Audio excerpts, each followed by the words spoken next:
ओम नमः सिद्धेभ्यः। ओम नमः सिद्धेभ्यः। ओम नमः सिद्धेभ्यः।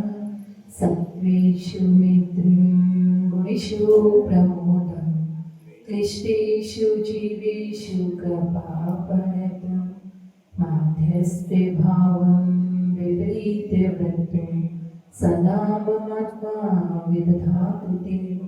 जीव गणितन सिद्ध परमेश्वरी भगवान की देवादिदेव मुन्नायक श्री कुंठनाथ भगवान की परम पूज्य आचार्य विकृति गुरुदेव की परम पूज्य देवता आचार्य सुंदर सार्वजनिक देव की परम पूज्य आर्यका सुने माता जी की आर्यका संघ की जयवाणी माता की श्रीमद जैन धर्म की माता जी के चरणों में वंदना भी करते हुए तीनों साधुओं के चरणों में इच्छा भी करते हुए आगम के शब्दों का आपके समक्ष हम क्या पढ़ रहे हैं? सामायिक पाठ जिसे आचार्य मितगति गुरुदेव ने लिखा है और इसमें टॉपिक चल रहा है हमारा समाधि का।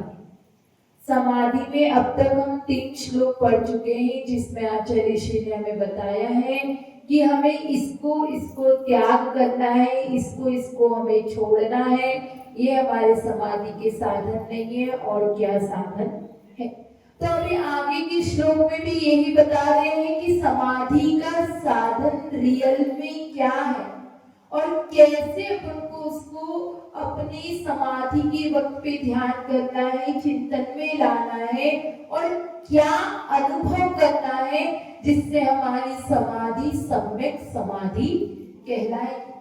तो पढ़ते हैं 25 नंबर का श्लोक। आत्माने लोक मानस तम दर्शन ज्ञानमयो विशुद्ध एकाग्रचित्त खलु यत्र तत्र स्थितोपि साधुर्लभते समाधि। हिंदी वाला पढ़ते हैं। अपनी निधि तो अपने में बाह्य वस्तु में व्यर्थ प्रयास जग का सुख तो मृग तृष्णाएं झूठे हैं उनके पुरुषार्थ। क्या बता रहे हैं यहाँ पे? आत्मा ने लोक मानस, इसको तोड़ेंगे तो बनेगा आत्मनम आत्मनि अवलोकन। मतलब अपने स्वयं में अपनी आत्मा का अवलोकन करना। फिर कह रहे हैं तुम दर्शन ज्ञान विशुद्ध हो। वह आत्मा ज्ञान दर्शन स्वभावी विशुद्ध स्वभाव वाली है।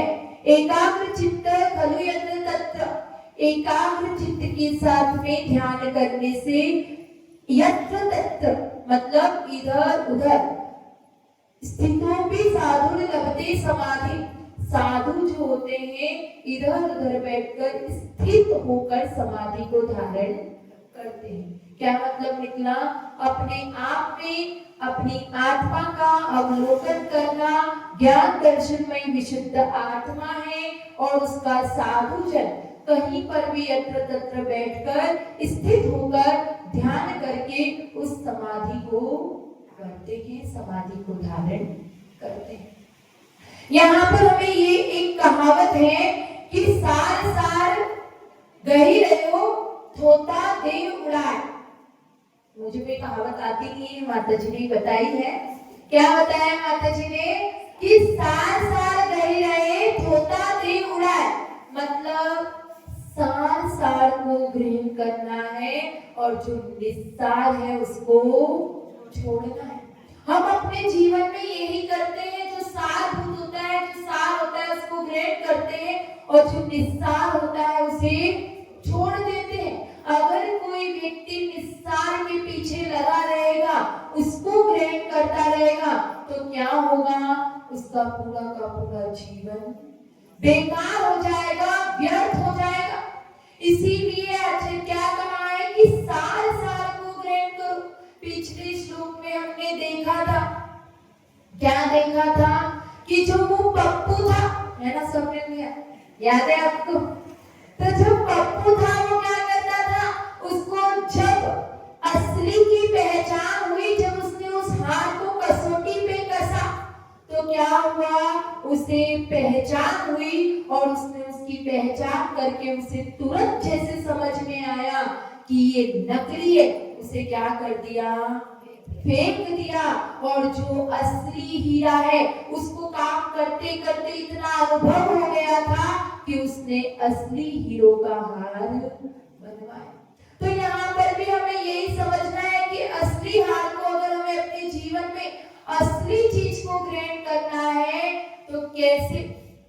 देखो, हमें समझ नहीं है, हमें पहचान नहीं है कि कौन सी चीज सारभूत है और कौन सी निस्सार है। हम अपने जीवन में बहुत सारी वस्तु है, हम जब देखते हैं गेहूं उग रहे हैं तो हमें जब खेती में देखते हैं तो हमें पता चलता है कि सारभूत तो गेहूं है और ये भूसा निस्सार है। दूध में सारभूत घी है, दाल में सारभूत वो दाल का दाना है और छिलका निस्सार है। फल में देखते हैं तो जो फल है उसमें सारभूत वो रस है और उसका छिलका निस्सार है। हम अपने जीवन में लौकिक में ये सारी वस्तुएं देखते हैं और जानते हैं, उसका हमें ज्ञान है कि सारभूत क्या है और असारभूत क्या है। लेकिन जब बात आत्मा की आती है तब क्या करते हैं? जब बात आत्मा की आती है तो तब हमें क्या लगता है कि सारभूत जो छिलका है अर्थात जो ये शरीर है उसी में हमारा उपयोग चला जाता है। जो विषय कषाय है उन्हीं में हमारा उपयोग जाता है। जो ये पंचेंद्रियों के विषय है उसी में वही हमें क्या लगने लगते हैं? सारभूत लगने लगते हैं। तो आचार्य विद्युत गुरुदेव ने हमें उन श्लोकों में पिछले 3 श्लोकों में समझाया कि जो ये पंचेंद्रिय के विषय हैं, जो ये राग द्वेष है, जो ये विषय वासना है, जो ये कषाय है, जो ये परिग्रह है, ये सब कुछ सारभूत नहीं है। निषेध वाक्य से, नेगेटिव शब्द से, नेगेटिव वाक्य से सब कुछ बताया कि ना वो आसन, ना वो पत्थर का शिला, ना वो लोक पूजा, ना वो ख्याति, कोई भी तुम्हारे समाधि के साधन नहीं है। तो फिर आचार्य देव इस श्लोक के माध्यम से हमें यही समझा रहे हैं कि सारभूत क्या है। निषेध वाक्य को तो बता दिया, अब विधि वाक्य क्या है सब कुछ बता दिया। ये नहीं है, ये नहीं है, ये नहीं है, तो फिर क्या है उसको इसी श्लोक में हमें उन्होंने समझाया है। उसके पहले एक कहानी के माध्यम से बढ़ते हैं। कहानी है पांडवों के समय की, जब वो जंगल में उनको वनवास मिला था, वो घूम रहे थे तो वहां पर उन्हें प्यास लगी। एक बार प्यास और लगी थी, तब पिछले किसी श्लोक में लगी थी। तो तब अपन ने क्वेश्चन का जवाब दिया था कि बताया क्या था, क्या क्वेश्चन था कि इस मनुष्य भाव का सबसे बड़ा आश्चर्यचकित बात क्या है? तो जवाब आया था कि मनुष्य अपने अनुभव से भी नहीं सीखता, उसको सब कुछ पता है तो भी वो दुखों के कारण को जानता है लेकिन फिर भी सीखता नहीं है। तो वो यक्ष ने क्या करते हैं, चारों भाई जाते हैं, पानी लेने का ट्राई करते हैं, यक्ष उनसे क्वेश्चन करता है और वो बेहोश कर देता है। तो वहां पर यक्ष ने बहुत सारे सवाल पूछे थे, तो उसमें एक सवाल ये भी पूछा था कि इस संसार में अनंत ये है, अनंत वस्तुएं हैं, बहुत कुछ है, लेकिन इन सारी वस्तुओं में सारभूत चीज क्या है? तो चारों भाई जवाब नहीं दे पाते। तो जब युधिष्ठिर पहुंचते हैं, युधिष्ठिर से भी वही सवाल किया जाता है कि इस संसार में सारभूत चीज क्या है? तो क्या है? आत्मा। जब युधिष्ठिर ये जवाब देते हैं कि संसार में सारभूत चीज वो आत्मा है, तो यक्ष खुश हो जाता है, प्रसन्न हो जाता है और तुरंत वो क्या करता है, पानी लेने देता है और वो चारों भाइयों को भी जीवित कर देता। कहानी सिर्फ इतनी है, इस कहानी के माध्यम से हमें यही समझना है कि इस संसार में सबसे ज्यादा इम्पोर्टेंट कोई होगा, सबसे ज्यादा यूजफुल कुछ होगा तो वो क्या है, अपनी स्वयं की आत्मा। इससे बढ़कर कुछ भी नहीं है। तो यहाँ पर हम आत्मा आत्मा क्यों कर रहे हैं? क्योंकि हमारा टॉपिक चल रहा है समाधि का, और समाधि में जब भी बात होती है तो उस आत्मा की ही होती है, क्योंकि इम्पोर्टेंट वो आत्मा हो जाती है और उसको ध्यान से ही हमारी समाधि सम्यक कहलाती है।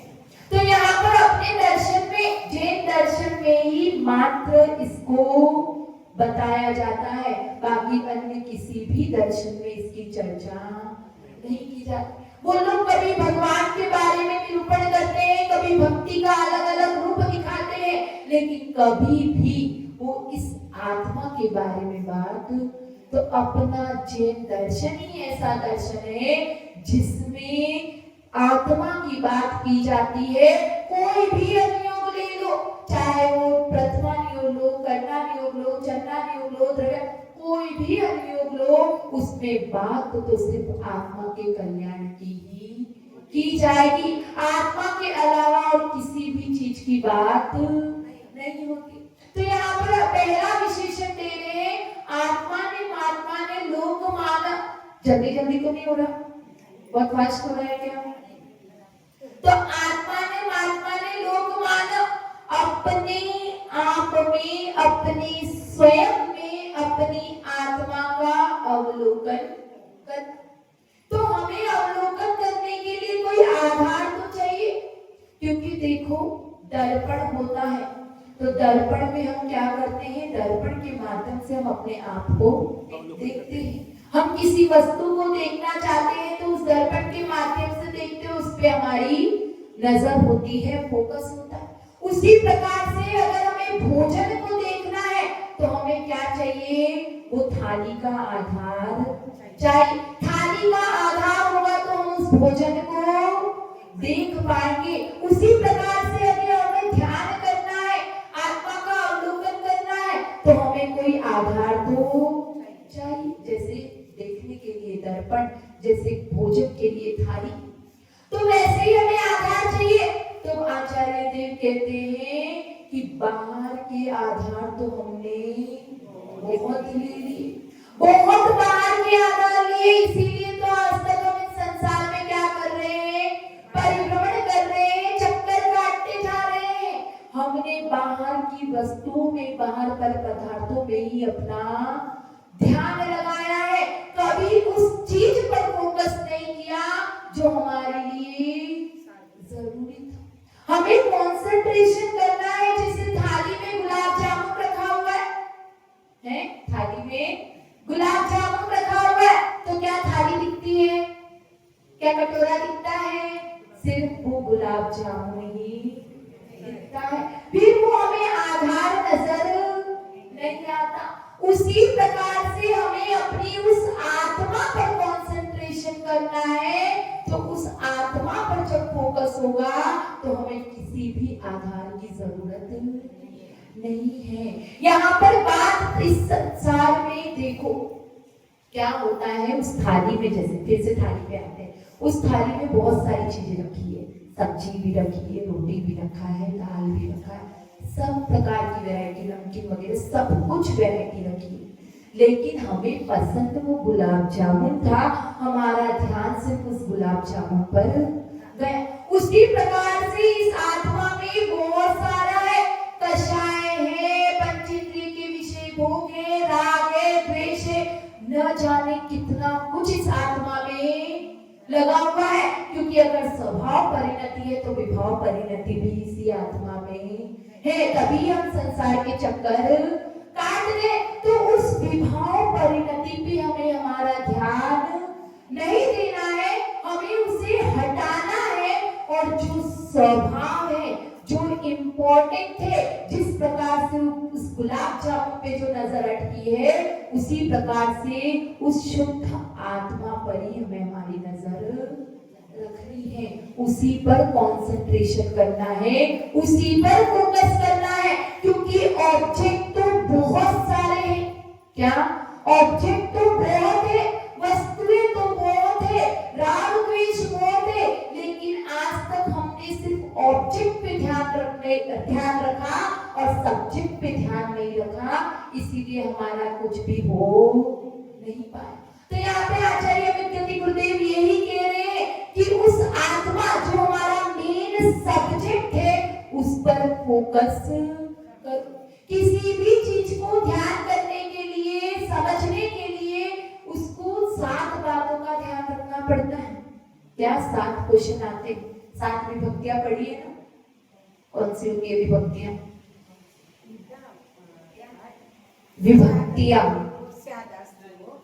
कर्ता ने कर्म को करण से, सर जी बताइए, संप्रदान के लिए संबंध का के की अधिकरण में पर, ऐसे 7 विभक्तियां होती है जो संस्कृत में और हिंदी में दोनों में होती है। तो इससे क्या होता है कि किसने, हम किसी के बारे में बात करेंगे तो क्या क्वेश्चन उठेंगे? देखो, किसने देखा, किसको देखा, किसके द्वारा देखा, किसके लिए देखा और किसका देखा और किसमें देखा। तो ये सारा सवाल का जवाब क्या है? आत्मा ने आत्मा को आत्मा के द्वारा आत्मा के लिए और किससे देखा? आत्मा से आत्मा का आत्मा में देखा। क्या समझ में आया कि किसको देखना है? किसको देखना है? तो आत्मा को देखना है। कौन देखेगा? आत्मा देखेगी। किसके द्वारा देखेगी? आत्मा के द्वारा देखेगी। किसके लिए देखेगी? आत्मा के लिए देखेगी। और किससे देखेगी? आत्मा से देखेगी। और किसका देखेगी? आत्मा का देखेगी। और किसमें देखेगी? आत्मा में देखेगी। तो जो निश्चय से बात की जाती है तब सब कुछ, सारी बातों का जवाब वो आत्मा होता है।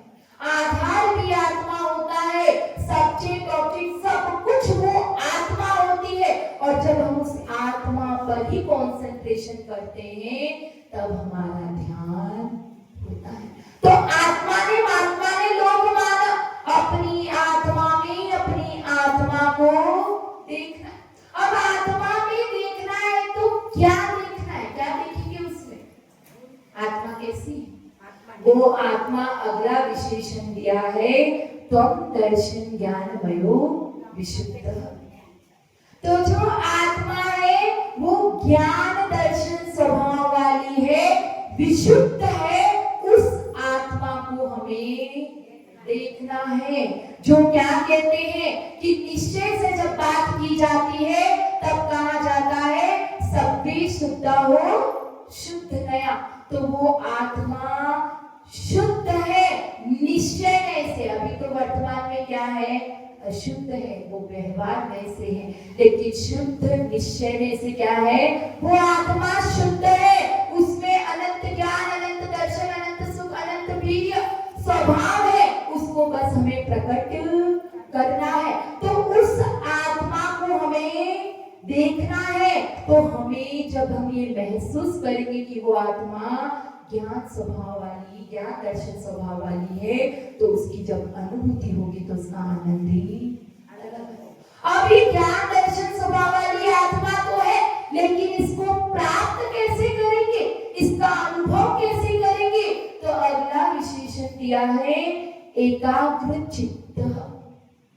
कैसे? एकाग्र चित्त होकर, ध्यान का क्या है? एकाग्र चित्त निरोध ध्यान। तो जो ध्यान किया जाता है वो विकल्पों को निरोध करके, उन विकल्पों को शांत करके, उनसे रहित होकर एकाग्र चित्त होकर जो ध्यान किया जाता है वो ध्यान कहलाता है। मन वचन काया की एकाग्रता। हम इस लौकिक में क्या करते हैं? दुकान पर है, ग्राहक आता है तो हमारा पूरा फोकस, पूरा ध्यान, पूरे एकाग्र होकर उस ग्राहक की बात हम सुनते हैं। जो डॉक्टर होता है उसका पूरा ध्यान, कंसंट्रेशन, एकाग्र वो उस मरीज की बातों पर रखता है। जब हम फोन पर बात करते हैं तो हमारा पूरा ध्यान उस फोन पर होता है। हम इस जो विद्यार्थी होता है वो एग्जाम देने जाता है तो उसका पूरा ध्यान उस एग्जाम पेपर पर ही होता है। फिर आजू बाजू में क्या हो रहा है उसे कुछ भी पता नहीं होता। तो वो ध्यान हम तब रख लेते हैं जहां पर हमारा फायदा हो रहा होता है। तो ये लौकिक के ध्यान का तो कोई इतना महत्व नहीं है। उस ध्यान को जैसे हम लौकिक में लगते हैं उसी प्रकार से हमें इस आत्मा पर को ध्यान रखना है। हमारी पूरी बुद्धि एकाग्र बुद्धि होकर हमें उस आत्मा का ध्यान करना है, तभी हमारे कार्य की सिद्धि होगी। लौकिक में भी बिना ध्यान एकाग्र किए बगैर सिद्धि नहीं होती, तो ये तो मोक्ष मार्ग है, इसमें एकाग्र नहीं करेंगे तो कैसे सिद्धि। फिर यहाँ पर एकाग्र होकर फिर अगला विशेषण दे रहे हैं, यत्र तत्र स्थितोपि साधु लभते समाधि। मतलब कि है ना, हम ध्यान करने बैठ रहे तो बहुत अच्छी जगह पे बैठेंगे, हम मंदिर में बैठ के ध्यान करेंगे, हम इस जगह पर बैठ के, ये बहुत अच्छी लगती जगह है, यहाँ पर मेरा ध्यान लगता है। ऐसा नहीं है। जो साधु होते हैं, जो साधक होता है, वो चाहे उपवन में बैठे, चाहे मंदिर में बैठे, चाहे शमशान में बैठे, चाहे बंजर भूमि पे बैठे या सिर्फ शिला पर बैठे, उसे उस चीजों से कोई भी मतलब नहीं होता। वो आसपास का वातावरण नहीं देखते। जैसे हम लोकेशन देखते हैं ना, शादी का वेन्यू देखने जाते हैं कि यहाँ पर शादी करेंगे तो बहुत अच्छा रहेगा, यहाँ पे आसपास इतना अच्छा है, यहाँ से फोटो खींचेंगे तो लोकेशन अच्छी आएगी, यहाँ पर दूल्हा दुल्हन को बैठाएंगे, तो ये सारा हम पूरा ध्यान देते हैं। लेकिन जो साधु होते हैं, जो साधक होता है, जो समाधि ग्रहण करने के योग्य है, जो समाधि को धारण कर चुके हैं, वो ये सब कुछ नहीं देखते। उन्हें तो जहाँ जगह मिली, चाहे छोटी सी जगह है, चाहे आसपास कितना भी कुछ भी हो, वो वहां बैठ जाते हैं और अपनी आत्मा के ध्यान में इतने एकाग्र हो जाते हैं कि उन्हें बाहर का कुछ भी मतलब नहीं होता और वो समाधि को उपलब्ध हो जाते हैं। तो यहाँ पर आचार्य परमेश्वरी हमें यही बता रहे हैं कि हमें अपनी आत्मा का अवलोकन करना है, और वो आत्मा कैसी है, ज्ञान दर्शन स्वभाव वाली है। और इसको प्राप्त कैसे किया जाएगा, एकाग्र होकर प्राप्त किया जाएगा। और जो साधु परमेष्ठी होते हैं, जो साधक होता है, वो कोई अच्छी जगह नहीं देखता, वो तो जहाँ बैठता है वहीं पर अपने ध्यान में मस्त हो जाता है और उस आत्मा का अनुभव करने लगता है। तो बाहर का सब तुमने छोड़ दिया। अभी तक पिछले श्लोक में क्या बताया था, ये छोड़ दो, वो छोड़ दो, तो सब कुछ छोड़ दिया है। अब अपनी दृष्टि अपनी अंतर आत्मा पर रखनी है, उस पर अपनी दृष्टि रखनी है। और अपनी वही यात्रा तो बहुत चली, अब अंतर यात्रा को हमें शुरू करना है। तो ऐसे उस समाधि को एक न एक दिन हम भी धारण करें। इन्हीं भावनाओं के साथ जब राज्य से सुंदर सागर जी होती विचार करने